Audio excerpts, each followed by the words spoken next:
Las Vegas 2012, and another incredible chapter in the history of Sin City is about to be written. This is a poker game like no other. Entry fee, $1 million. Biggest tournament ever, guaranteeing 18 million for the winner. To see it will be to believe it. It was called a crazy idea 1 year ago when announced. I remember very clearly finding out that there was going to be $1 million going at the World Series, and I remember what my reaction was. Never. This is where they can turn a dream into a reality. I think everybody's winning. 48 players have paid to enter. Among them, a former plumber turned British poker sensation. I could get knocked out in the first hand if I was really unlucky and just get like 5 minutes of play for $1 million is insane. Sam Trickett's incredible gift has already earned him millions, but there's been a price to pay. I don't know what he had, but he certainly had life-changing money for most people, and he didn't have it very long. I just bled it away. I got myself into debt, and this is when I realised I had a problem. That was when I started to get a little bit worried. I remember sat on my own crying and stuff because I was so upset the way things had turned out. Now Sam's taking the gamble of his life in pursuit of poker greatness. Sam Trickett at risk of being knocked out. When you put in a big bet and you're bluffing, it's like lying to the missus. Coming up, what really happens in Vegas at poker's top table. Sam Trickett needs help immediately. I can't handle this. The pressure's too much. And I just knew straight away I was going to win. Oh, my goodness. What kind of person is willing to make a $1 million decision at the turn of a card? I just feel like comfortable at a poker table, and I always feel like I'm the best player at the table. And we're with Sam every nerve-shredding step of the way in the one drop. It was like he was going into a boxing fight. Sam Trickett! I just said, how are you feeling? He said, I feel great. He said, I'm going to do it. Shuffle up and deal! Go for it! Yay!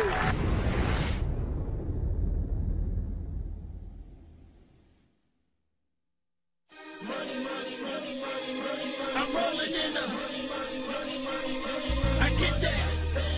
In I get that. In I'm rolling in the I get that. Get the money, man. Get the money, man. Get the money, man. This was the last 200,000 of the buy. I wired the other 800,000, so hopefully this is lucky money, and I'll go turn it into 18 million.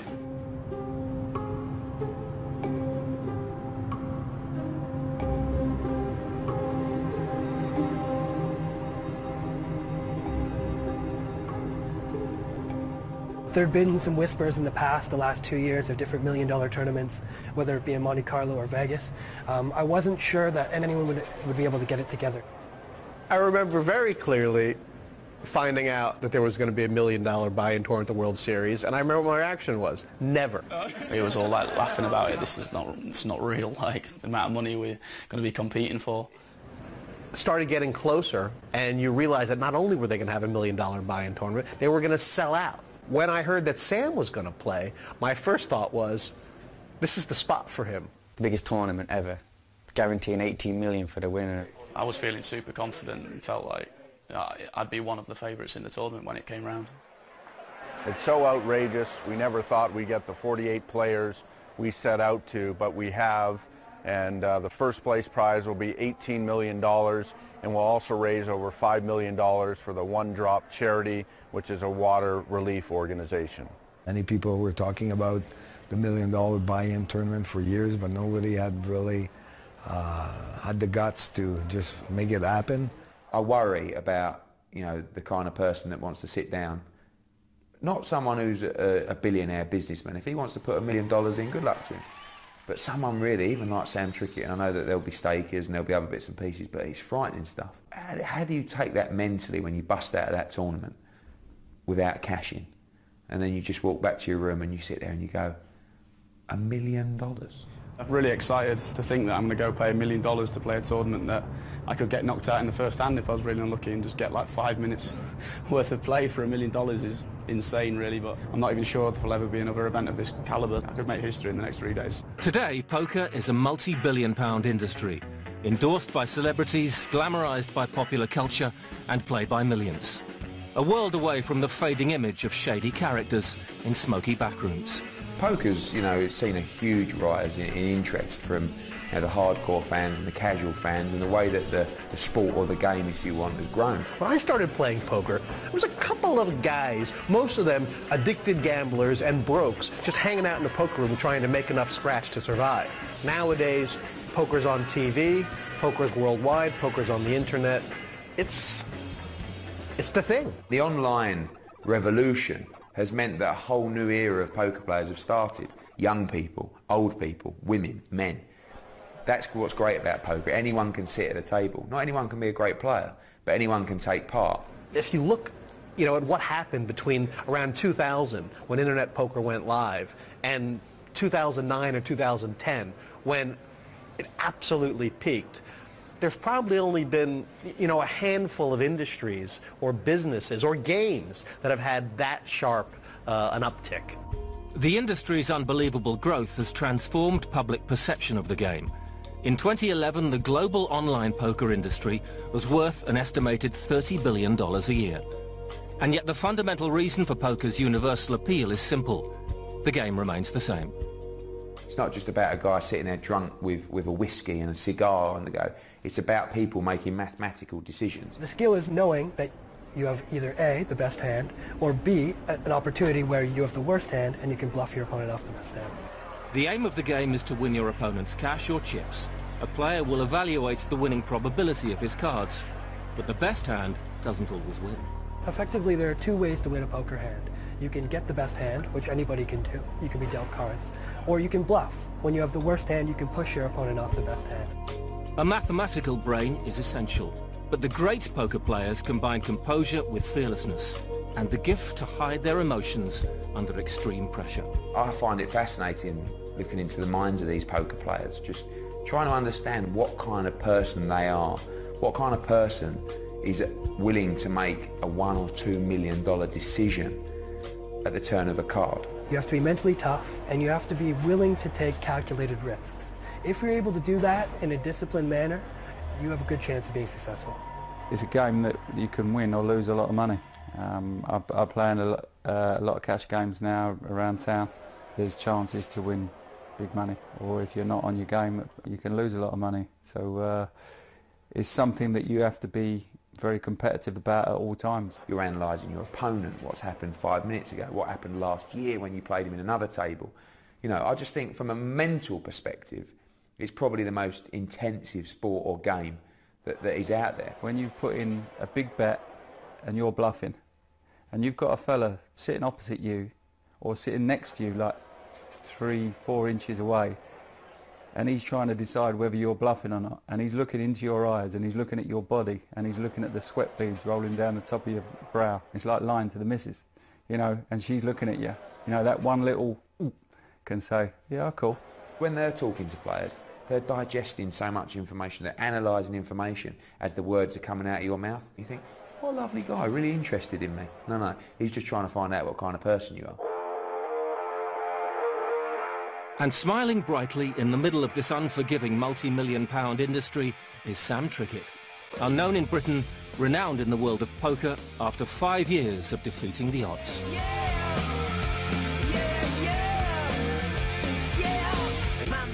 If I have to honestly describe Sam in a very few words to someone, completely, I'd say, he's a lot smarter than you think. Sam, if you had to go to the North Pole, what would you take with you? Gloves. You look at him and you think to yourself, where does it all come from? He doesn't strike you as a mathematical genius. I don't even know if he is. He must be, because he's done very, very well out of the game. Sam Trickett just has the look of a winner. I'd never want to bet against him. Folks, you don't see poker played any better. It's incredible what knowledge this Trickett has about poker. Sam is a very calm, cool cat, and he's able to handle the swings and play poker at the highest stakes without it affecting his life. It's not an easy concept to grasp that your son, he can buy and sell you. You can't even put it into words. It's probably like when people win the lottery. I just feel comfortable at a poker table, and I always feel like I'm the best player at the table. Coming up, the big one-for-one drop gets underway, and the demons that can derail even the best. He's certainly had life-changing money for most people, and he didn't have it very long. I got myself into like £30,000 worth of debt, and this is when I realised I had a problem.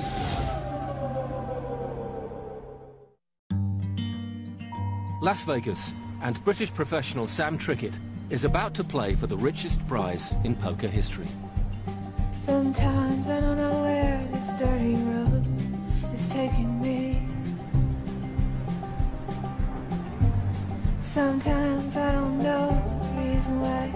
So I guess I'll keep gambling, lots of moves and lots of rain. I think that all young kids want to be rich and famous and successful when they're older, and I certainly did. That's all I ever thought about. I was very money orientated. Sam's journey began a long way from the neon glitz of Vegas.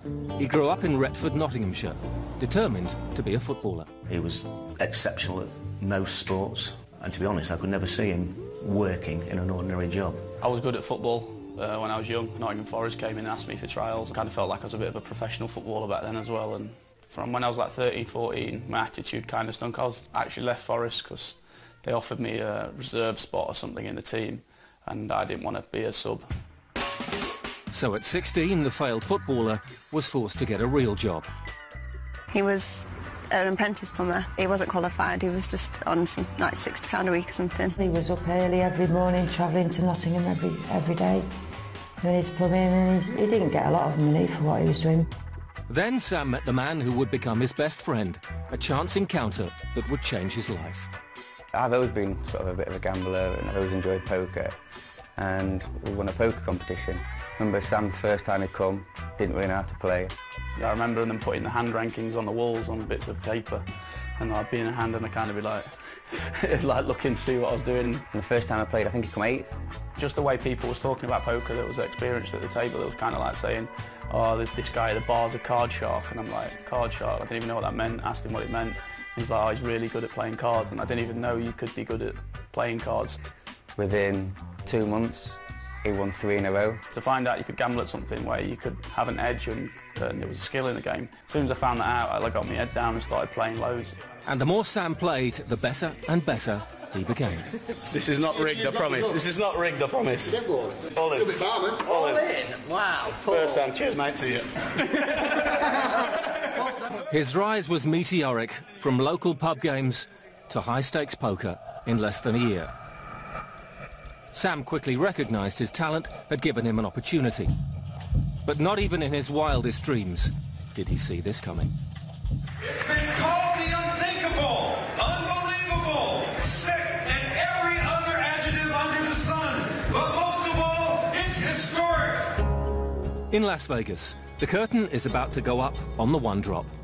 Sam has paid $1 million to compete in the richest poker game in history. He just knew the one drop was 100% knew he was going to do well in it.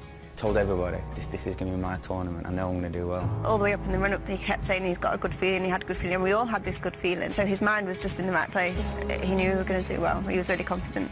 He's got that belief, and when he's got that, and you see that in him, as a mum, you believe too. All the build-up to the $1 million tournament was amazing. Like, he got like the Cirque du Soleil guys in on the drums and what have you. It was like he was going into a boxing fight. In seat number 7, Sam Trickett. I was amazed with his confidence. I was thinking back to my time playing poker, and I don't know if I was ever truly that confident. You got that feeling that he was pointing himself towards this tournament. And, you know, when he showed up in the shorts and the T-shirt and the flip-flops, I just kind of thought to myself, wow, you know, this is his time. The Rio Hotel in Las Vegas was the stage for a sporting first. The one drop would be the jewel in the crown at the renowned World Series of Poker, the sport's annual showpiece.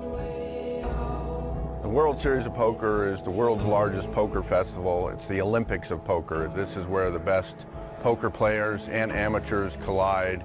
There's a certain history associated with poker and a certain prestige, and the World Series of Poker is the bellwether. It's been in play for over 45 years now, I believe. It's in Las Vegas. It's the biggest poker tournament in the world. Winning a tournament at the World Series is pretty much the mark of respect. When you walk in there, it's a warm feeling of bringing that many people together that share a passion for the same game and want to compete for a massive prize. It's electric. The prize money is outrageous. People just come because this is where they can make a lot of money and turn a dream into a reality.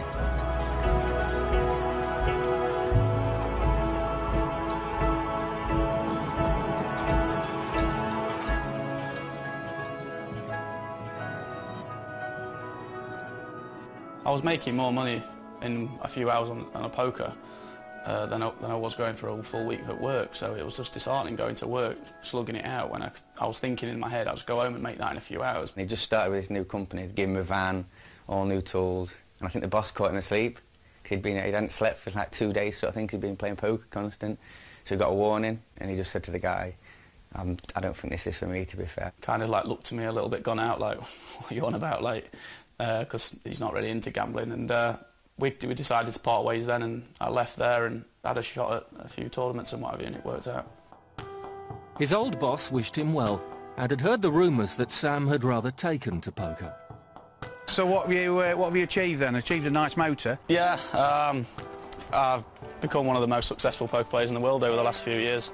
Flying, really. It's gone about as good as it could have gone. Winnings, decent winnings? Yeah, pretty good. Since I've left you, I've cashed for like 16 million.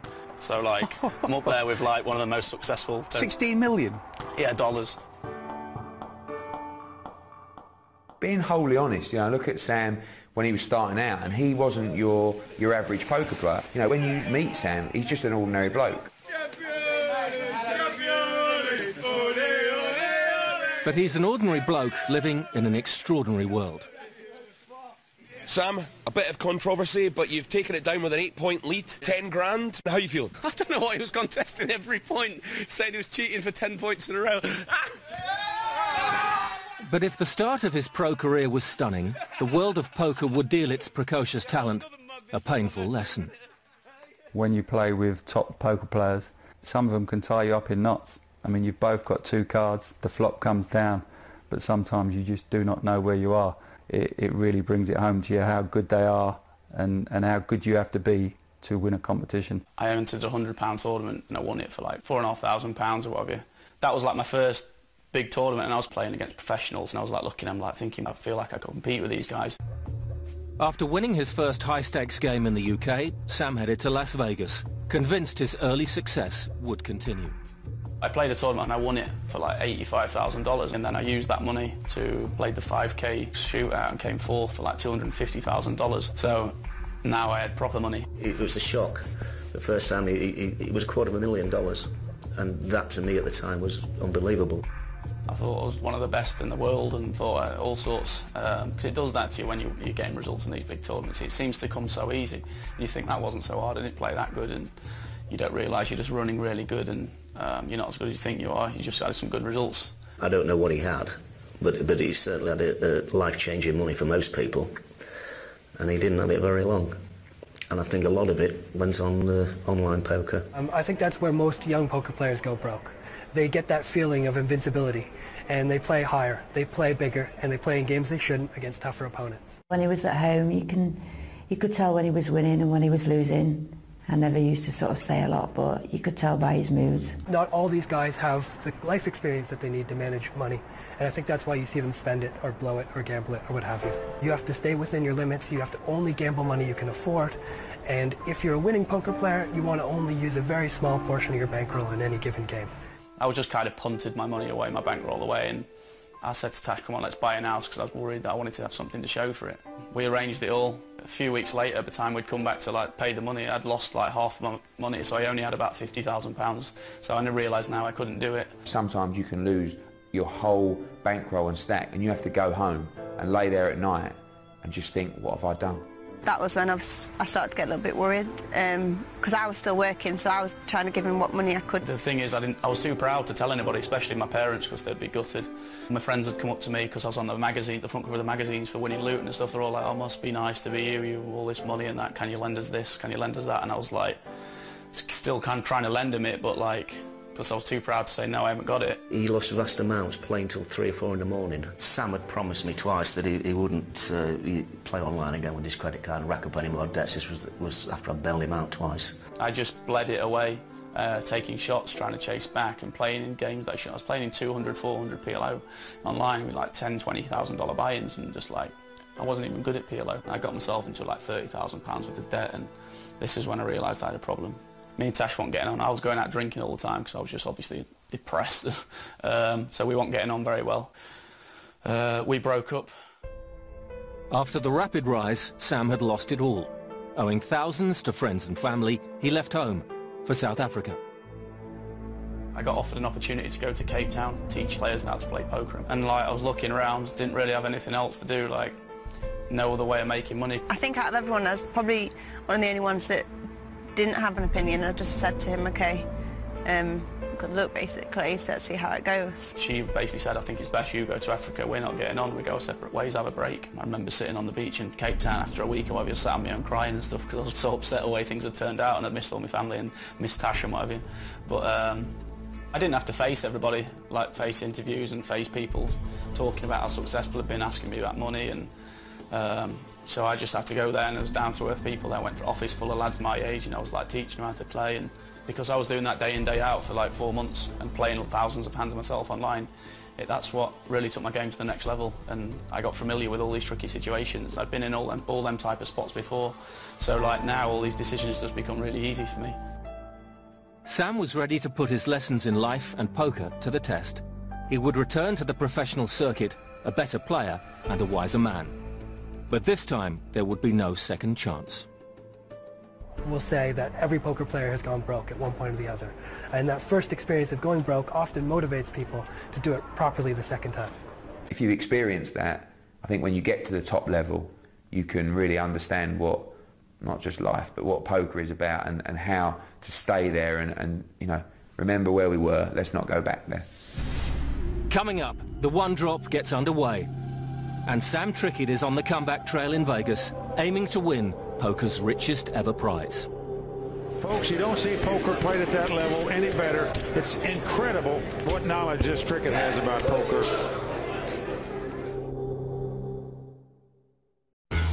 "2010, and Sam Trickett left South Africa for Las Vegas, a reformed character, desperate to prove he was now worth a place among poker's elite. He said, I'm ready to do this, I'm going to go there and I'm going to do really well. I know I am. When I was in Cape Town, I felt like I took my game to a new level. You know what I mean? I felt like I was playing a class above everybody else at that stage. In the 2010 World Series, Sam wasted no time, making it to the final table by the third event of the series. What's the prize fund? I don't know. I just know it's 1.3 million for the winner. I don't really want to look at all the other jumps and stuff. I can't be bothered, I just want to win it. I was at work, I was working on the power station at the time. I remember I was looking at my phone every 2 minutes, checking the poker news, seeing how he's getting on, because he was on the final table. His army of fans celebrated as Sam finished in second place. The expert verdict said he'd taken a big step back up the professional ladder. But that was no consolation to Sam. There's nothing you can do. You has hand after hand. Fuck me, why couldn't I have had every best done that? Why did they just... I'll tell you what you can have. You can have $250 million tomorrow morning whenever you want to go and collect it. Yeah? That's not so terrible. It's not terrible at all. I came second for 500,000. I felt like I was really unlucky heads up as well. I didn't regret any hands I played. And then I went on to break a record as well. I had most no limit hold'em cashes in one series than anyone ever. I had 8 cashes in no limit hold'em. Sam was back, just as hungry, but now more mature. I just kept winning. I just kept playing and just kept winning, and I just still felt like that this edge that I'd created in Cape Town, I think it was still there. I just felt like my edge was there. And at the 2010 World Open, poker realised Trickett was the real deal. At that time, he really exploded off the page. Not just in my mind, but in poker's mind. Sam mixed composure and fearlessness to bluff one of the world's greatest players off his winning hand. Sam was against Yevgeny Timoshenko, who's basically considered a beast. The bet is $88,000, so not a small value bet by any means. It's not going to raise it here. I mean, the question is you're going to pay off the $88,000. Yeah. And I remember Mike Sexton sitting in the box next to me, and he said, well, I don't know what Trickett's thinking about. There's no way he'll raise here. That'd just be crazy. There's no purpose in raising. The guy's stealing or he's not stealing. All in. Oh, my gosh. I take it back. And Timoshenko's calling. It's unbelievable that he's done this. Pretty hard to I don't know that he is. Sam pushed all his chips in, which was crazy. It was brilliant poker. Timoshenko bought the bluff, folding a key hand, and Sam would win his first major title. Folks, you don't see poker played at that level any better. It's incredible what knowledge this Trickett has about poker. Look at this. Your newest champion for the Party Poker World Open 6. A big round of applause here. The world of poker had a new star. Confident, good-looking, but with a steel that belied his age. Just 5 years after taking up the sport, Sam Trickett was a natural. It takes a lot of grasping. It's not an easy concept to grasp that your son, you're bailing him out, and 1 minute later he can buy and sell you, and he can buy a bigger house than you, he can buy the cars, and it seems that he's achieved everything that he set out to do. Sam's incredible streak continued. At the Aussie Millions poker tournament, he had the sort of week that can define a career. A nice swing towards Sam Trickett, and this is the tournament. Over that 5 days, 6 days, I've won about $3 million. So obviously a massive amount of money. This is when I got life-changing money. He'd rocketed into the world of multi-millionaire sports star. You could say Sam Trickett lives the life of a Premier League footballer. He earns similar money, he probably earns more. Sam's living the dream. You know, the only thing that's better for Sam, he don't have to train and run around and get a sweat on. Sam's the kind of people that, you know, the younger generation would aspire to, because you look at Sam Trickett and you think, wow, look at him, he's earned millions and he drives this car and he's got that house. I want to be like Sam Trickett. If Sam has a new respect for money, he still has a talent for spending it. It's obviously not sensible or not, like, financially smart decision, but it's almost like trophies for me. Every time I've done well in tournaments or in pokers, I like to treat myself, and it's almost like a trophy to look back on. I still can't believe it, if you want the truth. The last few years, I've gone from, like, spiralled from, like, beast having no money to literally study at shopping, but it's all surreal, really. Trickett's latest trophy is a Ferrari. Price tag, £275,000.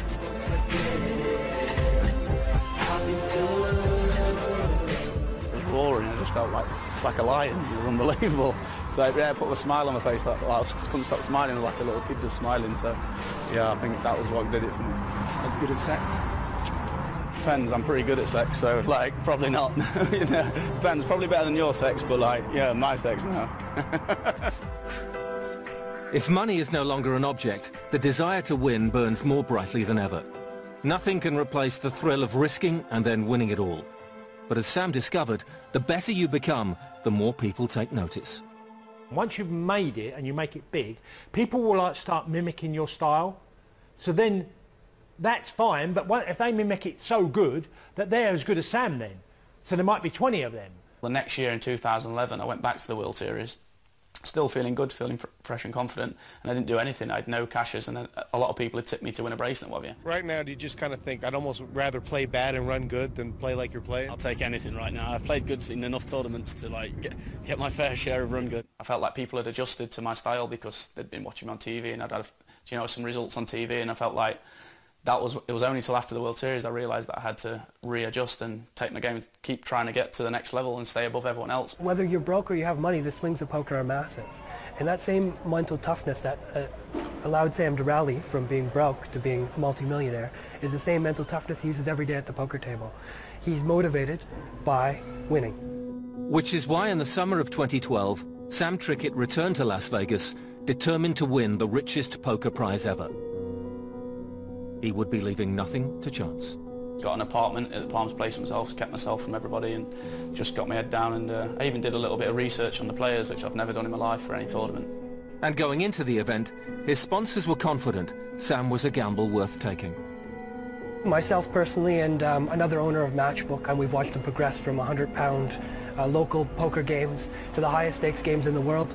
And with the lineup of recreational players as well as other professional poker players that Sam has a lot of experience playing, we truly knew that it was a good bet to bet on Sam in the one-drop tournament. I wanted to get a good table draw, which is like basically a table full of amateurs, just makes decisions a little bit easier.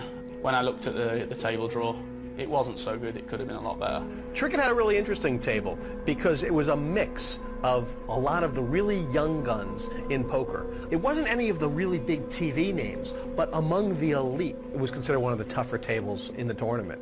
And, you know, day one is about balancing, building, and surviving. You get knocked out the first day, you probably made a big mistake. There was one significant pot I played on day one. It was against an amateur player. And I got like the maximum I probably could have got from the hand, which gave me a chip lead and gave me the confidence to start putting pressure on other people. He gets the aces against someone else's queens and manages to win many more chips than most people would have won with the same hand. Trickett is not a guy who sits there and waits for the big hands. Trickett is in there trying to win every pot any way he knows how.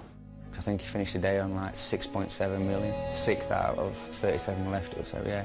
It was a really good day for him. Despite a difficult draw, it was an impressive start. Surviving and then prospering, Sam was among the overall leaders, firmly in contention for the big prize. I'm doing brilliantly. I've got off to a perfect start. Like I said, my table draw wasn't the best, but everything's going to plan. It's like, couldn't wish for a better start, really. And I think in about 2 or 3 hours' time, it's actually your birthday. What's your birthday wish? It's pretty obvious, isn't it? Right? You don't have to be a poker player to read my mind. Yeah, I want to win the one drop. 26 years young, but there would be no celebrating yet. It was just good vibes. Obviously, on your birthday, you're always in a good mood and you're happy and you wake up. There's probably no other place I'd want to be than playing $1 million tournament on your birthday. If you put yourself in that situation, the TV cameras all over you, all your friends are there, it's your birthday, and you're playing for $18 million first prize. There are very few people who can focus on poker with all that going on. Once again, the draw had not been kind. The tournament money leader, Antonio Esfandiari, would be sitting on his left. When someone is sitting on your left, they're always acting after you. And so they always get to see what you do before they decide what they do. It's a huge advantage. Most of the time, most hands, he's going to be able to make the final decision. The final decision is the most important decision and the easier one to make. The two guys I was most worried about were Sam Trickett and Brian Rast. But really, the guy I was most worried about was Sam Trickett, so that was not fun. You know, you have to make a plan about every player at that table. And being that Antonio was on his left, that's a very, very tough position to play someone from. I didn't like my seat draw, and I didn't like that he had a lot of chips. I've played with Sam before. I respect his play a ton. I think that he and I were both not looking to really get involved too much with each other. But these two gifted players would go head-to-head with explosive results. Most of the time, the goal in tournament poker is to build your stack slowly. And the reason you build your stack slowly is because the only way to build your stack fast is to get a lot of chips in. That's putting your tournament life at risk. Well, day 2 was the big time that Sam had to put his life at stake, and he knew it. Backed into a corner, Sam is forced to move all his chips in, with the table cards still blind. He's gambling everything on this one play. If Sam loses this pot, he's out of the tournament. If he wins the pot, he's one of the chip leaders and one of the favorites to take the 18 million. You need to be able to make correct decisions under the hugest amounts of pressure.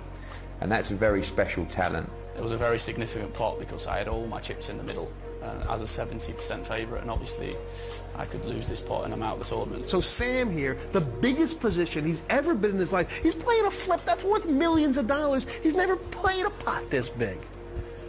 That'll make you sweat. Handleboard. Yes! Yes! I think Sam got a little bit of a birthday gift there. Sam is such a fearless, aggressive player. He puts pressure on his opponents to such an extreme level that it forces them to make mistakes. It was one of the best hands of Sam's career. Of the 8 players through to the live televised final, he led the way. It's like by far been my best birthday of my life. Everything went to plan, like never looked back, like got off to an early chip lead in this tournament and it's just like been absolutely perfect all-round day of poker. He's definitely going to win it. I'd put a bet on it if I was a betting person, but I don't gamble. 18.5 million. Can't wait for it. It'll be the best party for it. Be 3-day party. Happy birthday is half eaten. So that represents that half the tournament is now surpassed. It's not only the time at the table that counts. The pressure is so intense that there's a lot of guys who play in tournaments like this. If they're still in, they never sleep. The pressure's too much. They just stare at the ceiling all night, you know, thinking, I can't handle this. I hope I just get some big hands and get lucky because I might cry. But there was a birthday to celebrate. For once, however, that was a brief interlude. After an hour of R&R, Sam Trickett was already refocusing, hours ahead of the match of his life.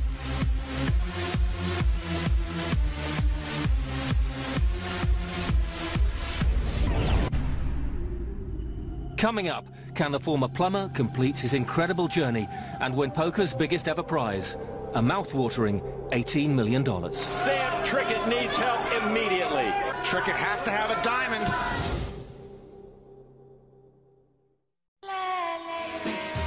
Las Vegas, July the 3rd, 2012, and Britain's Sam Trickett believes today will be the day he makes poker history. It's the final of the one drop. The winner will take home a record-breaking $18 million. Welcome to the 2012 World Series of Poker from the Rio All-Suite Hotel and Casino in Las Vegas, Nevada. Today, the stakes are higher than ever with the biggest tournament we've ever seen, appropriately named the Big One. It's anyone's ballgame right now. Sam Trickett is the chip leader, a very dangerous player. As we take a look at the leaderboard, the bulk of the chips held by Sam Trickett and Antonio Esfandiari. A lot of the hard work, from Sam's point of view, had been done on day two, because going into that final table with the big stack gives you a big advantage. I've got no pressure on me whatsoever at the minute because no one can knock me out, so I'll be disappointed if I didn't get a top four finish from here. I'd have to get pretty unlucky. I gave him a call on the morning of the final table, and I just said, "How are you feeling?" He said, "I feel great." He said, "I'm going to do it." If Sam led the way, his biggest rival was not intimidated. $18.3 million. If you win that, are you thinking that far ahead? Or are you going to, like, retire to an island somewhere? First of all, I have to correct you. There's no if, there's a when. I thought I was going to win before the tournament started. I thought I was going to win 6 months before the tournament played. I just thought I was going to win. But there was something more at stake for Sam. After 5 years, could he win his first championship bracelet, poker's equivalent of a World Cup winner's medal? All the best players from around the world are in Vegas for that 6 weeks competing for these bracelets, and they're very prestigious. Well, it's the ultimate, you know, and forget the money, it's about a legacy, if you like, and some people are interested in a legacy and some people aren't. If you want to become a great in poker, for me, you have to win a bracelet. Sam Trickett, interestingly, has sort of been chasing that bracelet for a long time. I cashed 6 times last year, but this year I'm only counting bracelets. Even though he'd won all this money, he felt like he wanted the titles. It's the only event in poker where you actually want to win it for reasons other than money. I know that he promised his mum a bracelet years and years ago when he started playing. He said, "I'll get you a bracelet." So if anything, he wanted it more than anything to give his mum. I think the bracelet, if he could win that, would be as much as the money to him, because it is the winning at the end of the day. If the champion's bracelet was within touching distance, the real work was still to be done. The final day's play began with nerves affecting even the most experienced players. After all, talent can only take you so far. There's one thing that for sure phases Sam at that final table, and it phases every poker player at final tables, and it's the fear of getting unlucky. You can make the right decisions, but you know the results of the pot are determined through mathematical odds. There's a lot of places in poker you can go left or you can go right. And it's pretty much a toss of the coin. And guys like Sam, they figure out more than anybody else whether to go left or whether to go right. It's not luck. It wasn't long before Sam was centre stage once again. Vegas professional Brian Rast, the 2011 World Series of Poker winner, is renowned for his aggressive style. And he decided to take on Trickett. The hand started where I raised from early position with a pair of 3s in my hand. Sam Trickett just has the look of a winner at the table. I'd never want to bet against him.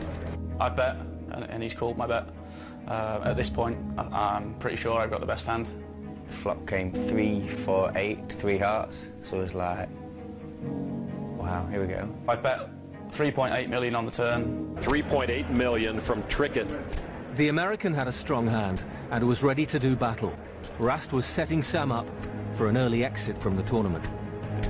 Rast not going anywhere. Wow, this pot is huge. Sam sat there for ages, and we're like, oh dear. I was trying to think, as he called, what type of hands would he call me with?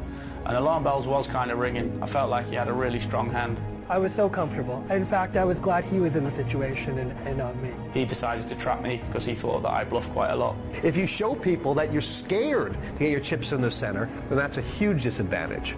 So sooner or later, you have to show people that you can put them all in. I had my back to him so I couldn't see his face, and all of a sudden he moved in. Brian Rast just snap called. All in. All in. The hand of the night. Oh my goodness. When he was all in and it was on the screen, I just couldn't look. I had to look away and say to someone, "Can you tell me whether he's won or not. We couldn't tell who had which hand when they got flipped over. And he turned around and he winked at us like, I'm thinking... I kind of like went like that before I'd even won the hand. I just knew straight away I was going to win. One trays against the nut flush. What a cooler for Sam Trickett. Sam knew exactly where he was at, and he came over immediately after and he said, I knew that guy had the nut flush. There was one option, to go all in. I didn't look at it, I watched his reaction when the river came down. I looked at him and he turned around and went, ping! Oh yeah, that's what I said in my head, it went, ping! Sam was back from the brink. Under extreme pressure, he'd underlined his exceptional nerve.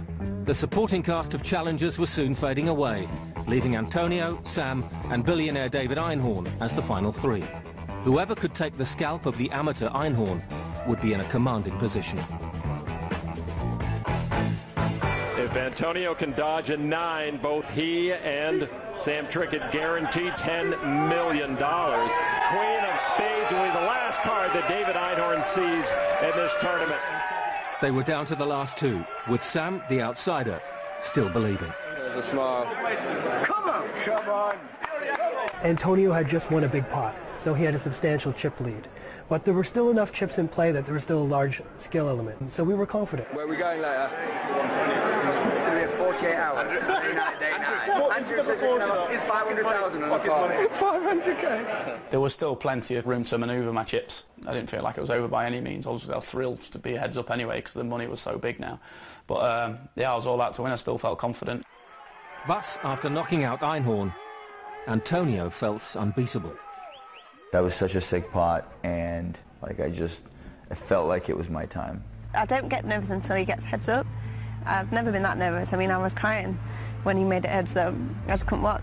I think after 3 days of hard play, and finally being guaranteed $10 million when he got to the head up against Antonio, I think there's a natural inclination to maybe celebrate too soon. The final two showdown began. Neither player could significantly dent the other's chip count, which meant Sam would soon have to take another major gamble. He waited for the moment. This was his shot at World Championship glory. I felt really confident. I had a strategy. I was going to limp a lot and not get into an ego war and just outplay him post-flop. I had Queen 6 of diamonds and the board came Jack 5-5 with 2 diamonds. So I had a flush draw, a pretty good hand for heads-up poker. And he bet and I raised him. Trickett will do all he can to stop Antonio as he raises to $5.4 million. And he did raise me back. We raised to $10 million. You heard him. And I went all in. And it looks like he's going to raise again, maybe put another small raise in here. All in. All in from Antonio. Antonio Esfandiari with the 3-5s. Trickett with the diamond draw for all of $18.3 million in prize money. Sam Trickett at risk of being knocked out and giving Esfandiari the title. Sam needs just 1 diamond with 2 cards to come. And here's the turn card. Tray of hearts and 1 card to come. Antonio Esfandiari is just 1 card from winning the biggest prize ever in tournament poker. Sam Trickett needs help immediately. Trickett has to have a diamond. The biggest river card in poker is a heart.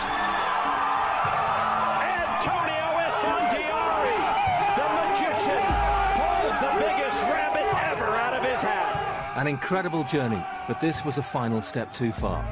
Sam would have to settle for second place and a consolation prize of $10 million. In every poker tournament, everyone's going to get knocked out except the winner. And everyone's going to be a little upset because winning is so big. If he wasn't gutted and disappointed by getting knocked out in second and winning $10 million, he wouldn't be a true competitor. He wouldn't be a true poker player. He's in the game to win it. I think he wanted to win the 18 million. Obviously, it's fantastic to win the 10 million. I think the competitive nature about Sam, he wanted to win it. You play to make history. And that's why Sam's in the game, and that's why he's so good at it. So it was great for Antonio. Antonio's a good guy. For Sam, he was still a little bit disappointed because he wanted to be the one holding the trophy. I just knew I was going to win. You just have to put it out there and believe it, and sometimes it comes true. If the roles were reversed and I took second place and won 10 million, I would have, at that very moment, I would have cried. It's devastating. I'm gutted, to be fair. So proud of him, right? He's won $10 million, but I know how much he's wanted it. For the next couple of days, it's going to be a bit sore. I was crying my eyes out when it got to heads up. I just couldn't breathe. I was so proud of him. I'm like being a bit hard on myself maybe. At the end of the day, I've done really well. I've won a lot of money and it's good. Like, do you know what I mean? I'm really happy, but I'm just disappointed. At the minute, I'm just disappointed with myself. So there was to be no Hollywood ending or World Championship bracelet. Not yet. But Sam Trickett had still made history. Just 5 years after switching from plumbing to poker, he is Britain's most successful player ever. It's difficult to accept that somebody could win that sort of money and be disappointed, but he was. Because if he doesn't play it perfectly, and he thinks he could have done something slightly different, it's probably why he's good. It's praise on his mind. It's hard to sum it up in a word. Like, obviously it's just breathtaking and it's surreal. Like, didn't really sink in for like a few days. When I got back here and like read a few of the trimmings, like my mum had got saved for me and what have you, and that's when I'm starting to realise now that how big of an achievement it was, and I'm proud. His $10 million prize took the boy from Retford to 4th on poker's all-time money list. Hi boys, how's it going? What's going on? Come in guys. Sam, back in Retford, how does it feel? I'm exhausted after all the travel and what have you, but obviously so glad to be back. I got a lot of thinking time on the way home, so it's like kind of unbelievable. It's hard to, I think it's finally sinking in. Life's changed, but Sam Trickett won't. That's why those who know him believe the best is still to come. I don't think I could be any prouder. I absolutely idolise him, and he's a star. Yeah, I don't want any more for him. As long as he's happy, that's the main thing, and that's all I want for him. I firmly believe that Sam's up there with the top 4 or 5 people in the world at the moment, and good luck to him, and I think he's going to go from strength to strength. Sam became not only the UK's biggest money earner in poker tournaments, he also became the biggest in Europe. Now, with his young age and his ability, I believe that Sam could be the biggest money earner in the history of poker in the next 10 years. He just loves the game, even if it's a $1,000 tournament or a $1 million tournament, he just loves playing the game. My pride in Sam is primarily what he's achieved financially, but the way he's handled it, and it's not changed him. That's my real pride in him. He's still my son. He always was. Same lad. I think right now Sam Trickett is in his prime as a poker player. But what I think will happen, Sam Trickett is going to decide that there's something bigger for him than poker, and he's going to use all the talents he has to do something else. I think he will always be going for something more, something bigger. There's always going to be something, I think, with Sam. I'm chuffed for him. In that kind of game with that kind of pressure, you can't begrudge anyone that kind of success. And this is a good story about someone who has made it. When I've sat down at the table for the last few years, I've never felt that someone's just run over me. I've never felt out of my depth. I just feel like comfortable at a poker table, and I always feel like I'm the best player at the table, so I'm just going to keep going until people are talking about me as one of the best players in the world.